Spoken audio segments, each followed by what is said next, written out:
Peace be upon you all, my beloved brothers and sisters. Let me begin with a simple question. When was the last time you truly felt part of something greater than yourself? Not just surrounded by people, but connected. You see, many people today live in crowded cities but suffer from silent isolation. They attend the masjid, but their hearts are far. Islam is a faith of community, jama'ah, brotherhood, sisterhood. You are never alone. But to build a strong Islamic community, we must first ask, what is my role in it? I remember an old man I once met in a small village. His house was nothing but clay walls and a wooden roof. But every Friday, without fail, he was the first at the masjid, not just for prayer, but to clean, set up, welcome newcomers. When I asked him why he did so much, he smiled and said, "If I don't serve my people, how can I expect Allah to elevate me?" That is the wisdom we need to carry, that serving your community is a form of worship.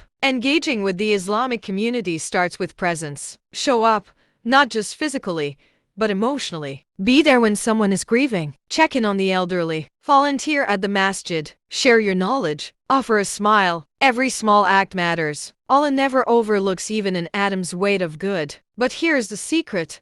Before you build others, you must build yourself. Spiritual growth begins in the quiet corners of your heart. If your soul is disconnected, how can your relationships be whole? If your intentions are selfish, how can your contributions be sincere? Take time to reflect. Sit with your Quran. Make dua not just for your own success, but for the upliftment of your neighbors, your youth, your leaders. When you begin to care, Allah opens your heart. The Prophet Muhammad, peace be upon him, said, "None of you truly believes until he loves for his brother what he loves for himself." That is not a slogan, it is a lifestyle. It means you rejoice in someone else's joy. You ease someone else's pain. You give, even when no one is watching. But I know sometimes the community disappoints us. People judge. Leaders fail. Disputes arise. That's when you must remember you are not working for people. You are working for Allah. You forgive, not because they deserve it, but because you deserve peace. You stay committed,